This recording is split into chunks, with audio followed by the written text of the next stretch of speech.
Well, the Ministry of Health has released the latest abortion statistics. Let's take a look at the latest trends just over 3 years from when our politicians decriminalised abortion and introduced one of the most liberal and extreme laws in the world, effectively legalising abortion to 40 weeks with token safeguards, as we will soon see. And remember, this law was rammed through by our politicians in March 2020, while we as a nation were all preparing to go into lockdown for COVID in order to protect the most vulnerable amongst us. But our then Prime Minister, who had recently had her first child, prioritised this liberalisation of abortion. It really seems a sick joke, doesn't it? The interesting thing is that you probably haven't heard about this latest report. The media suddenly don't want to talk about abortion when they normally want to promote it and push it and punish anyone who doesn't agree with it. Nope, they've been silent, but we'll tell you about it. Let's check it out.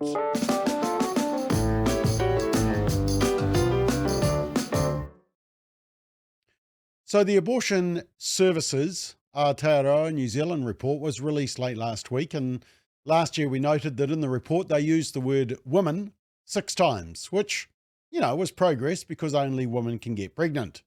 This year it's down to 1 time, but person is used 42 times. Woke as. The only time they say the word woman is when they talk about, quote, wahine Māori and Pacific women accessing abortion services, end quote. So Pacifica still have women. Māori and European don't. Interesting. But the report starts pretty badly with the Director General of Health, Dr Diana Safati, celebrating more abortionists and more abortion services, and that people, not women, people, don't have to drive as far now to get an abortion.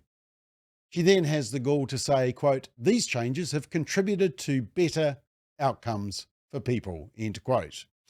No, not for pregnant women and not mothers-to-be. No, it's people.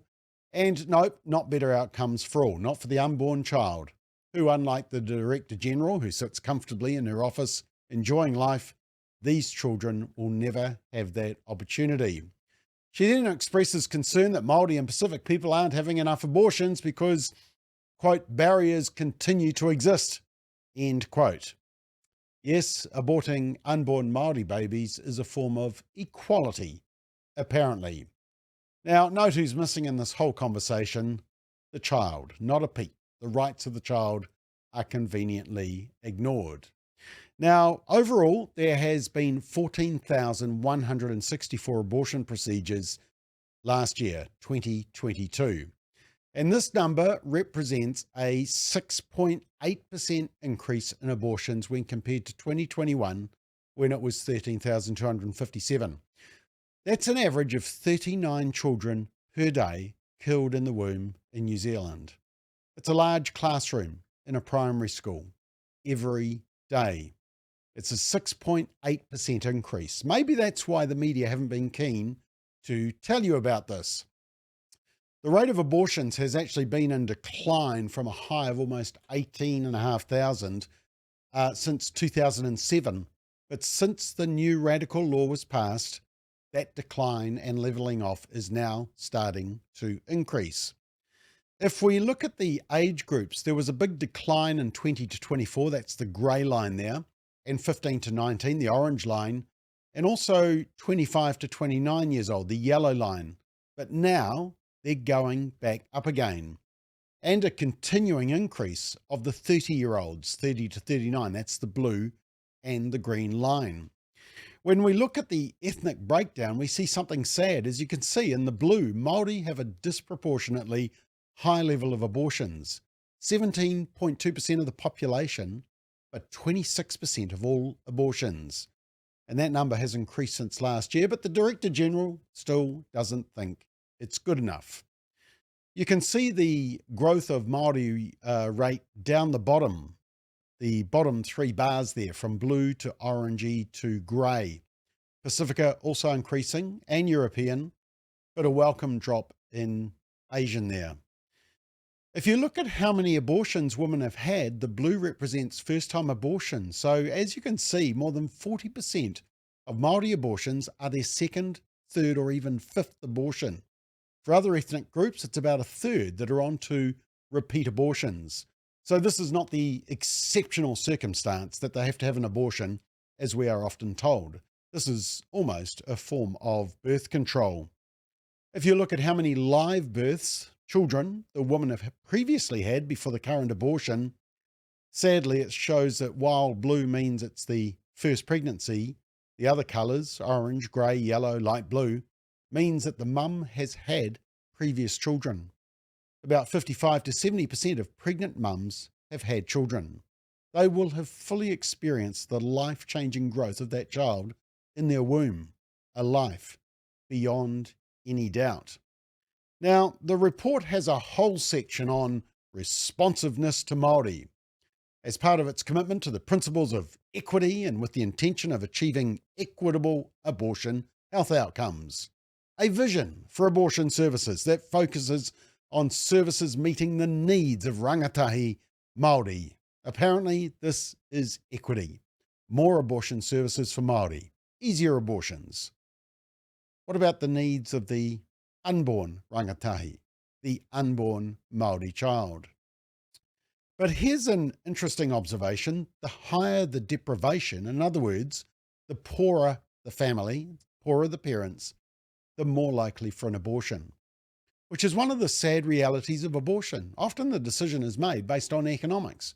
We can't afford a child, but that is not a solution. We need to support parents so that abortion is not an option. We need policies that give life, but our politicians have been focused on giving death.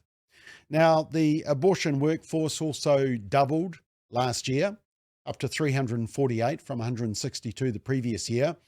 The abortion workforce is about 103 medical staff, 219 nurses and 26 midwives. And the increase in staffing was mainly from the endorsement of early medical abortion training for midwives, which sounds like an oxymoron, doesn't it? Using midwife and abortion in the same sentence. And also the inclusion of new access to early medical abortions through the abortion telehealth service. Dial up an abortion. So you need staff for that as well. But to put this all in perspective, there are 17,000 doctors in New Zealand and about 58,000 nurses, about.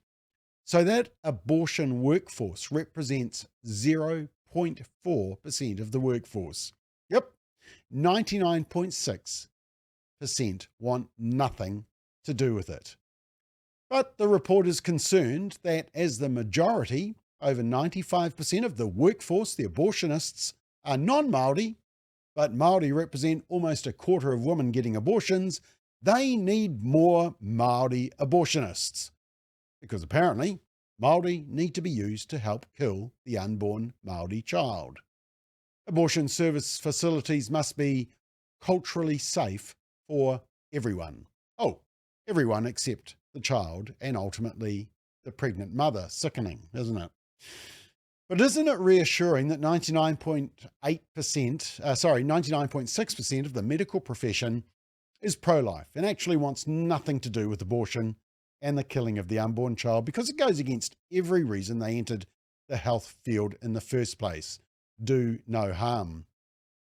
In one other disturbing aspect, last year in 2022, 21 of the 31 abortion facilities provided in-house abortion counselling. Now, the counselling is not mandatory, it should be, and the woman accessing pre-abortion counselling did so within the same location as the abortionist. Yep, no conflict of interest there, eh? It's a bit like going to the butcher and asking, should I go vegan? Or going to a Green Party AGM and saying you want to stop smoking dope. It's not counselling, isn't it? The advice won't be the very best independent advice. And the professional counselling associations in New Zealand should be calling out this farce and this conflict of interest. But they won't, because the professional counselling associations in New Zealand can't even figure out their gender. Now, remember the furor about the need to decriminalize abortion because women were being turned away from abortions, that there wasn't abortion on demand, and we needed to liberalize the law so that all women who wanted an abortion could have one. Well, guess what? Women are still being turned away, and nobody seems that worried. Paula Penfold doesn't seem to worry about those women now, which shows it was all a big fat furor. And the report says in this article, abortion service providers may refuse an abortion procedure. This was reported by 10 locations in 2022. The primary consideration reported for refusal to provide termination services was length of gestation, in other words, late-term abortions. This included instances where the facility only provided first trimester abortions. Refusal and referral also occurred in instances where medical considerations required medical treatment outside the scope of services available at the original location. During 2022, 6 services reported instances in which they refused to provide an abortion for a viable ongoing pregnancy and made no referral to another service. Now, in this article from 2019, the radical American activist from All Rands, Terry Bellamack, said the figures painted only part of the picture, and she said, how many people become discouraged and did not go on to find another certifying consultant? How many were not able to convince the third certifying consultant and had to carry a pregnancy against their will and against their interests? Suddenly, no crocodile tears, because abortions are still being refused, mainly because the abortion facilities cannot provide them. They don't have the technique and the expertise, and they're struggling to find medical professionals who want to perform second and third trimester abortions, and that's a good thing.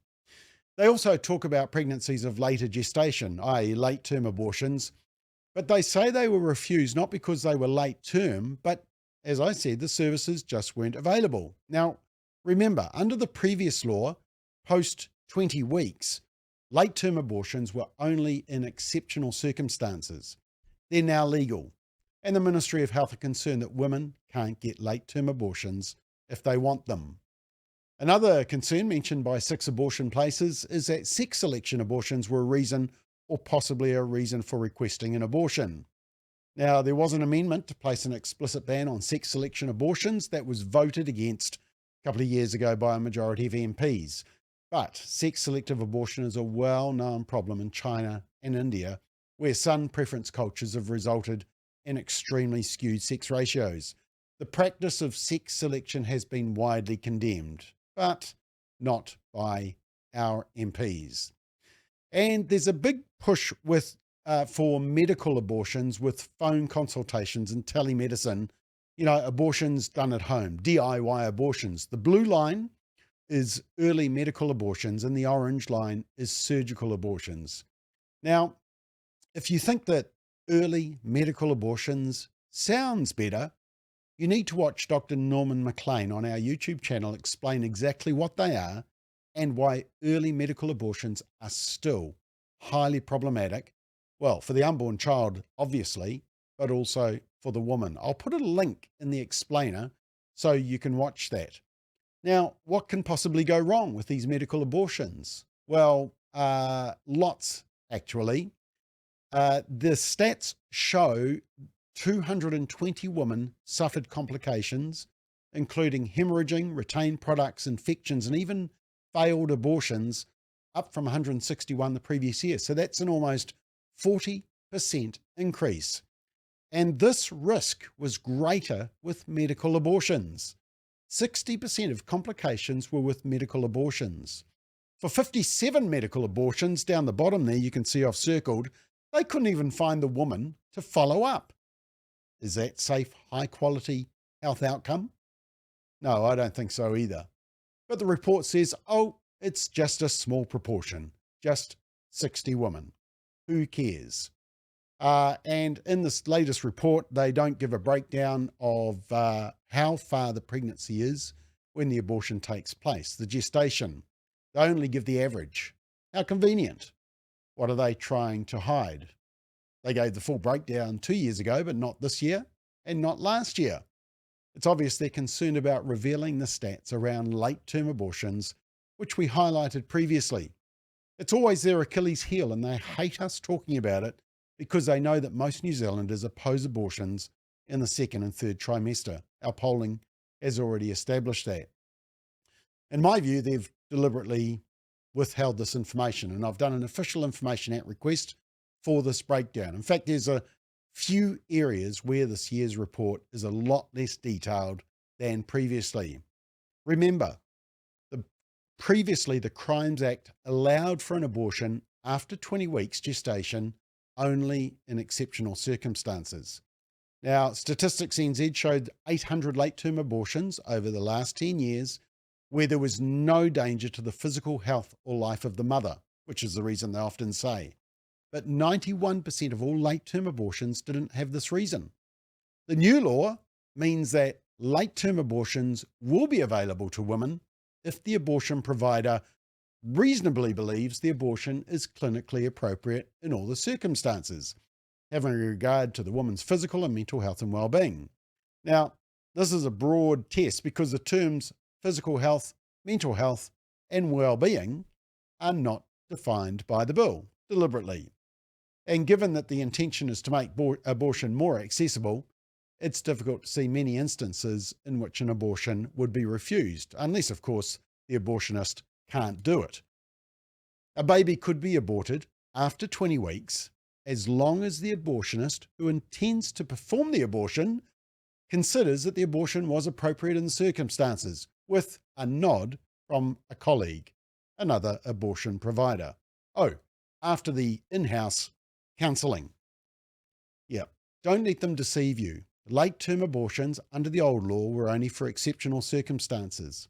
Late-term abortions are now legal, with the approval of 2 abortion doctors who have no conscience when it comes to ending the life of an unborn child and who will be doing very well financially out of the decision they make. If you believe that's a system that safeguards the woman and the unborn children, I have a bridge to sell you. Look, as we said at the time of the debate, to remove legislation about abortion from the criminal code and put it in the health code is basically to say that killing an unborn child is the same as removing an appendix, kidney stones, gallbladder, or tonsils. It's just tissue removed as part of a health procedure. That's the narrative they want. But our abortion law denies the humanity of the baby. And again, it creates inconsistency with other legislation and public health messaging for pregnant women. Don't smoke, don't take drugs, be careful of what you eat. Because it recognises the rights of the unborn child. Anybody who has viewed the ultrasound of an unborn child will know that our law is a gross abuse of human rights. The humanity of a child is not based on whether it's wanted or not wanted. It should never be based on that.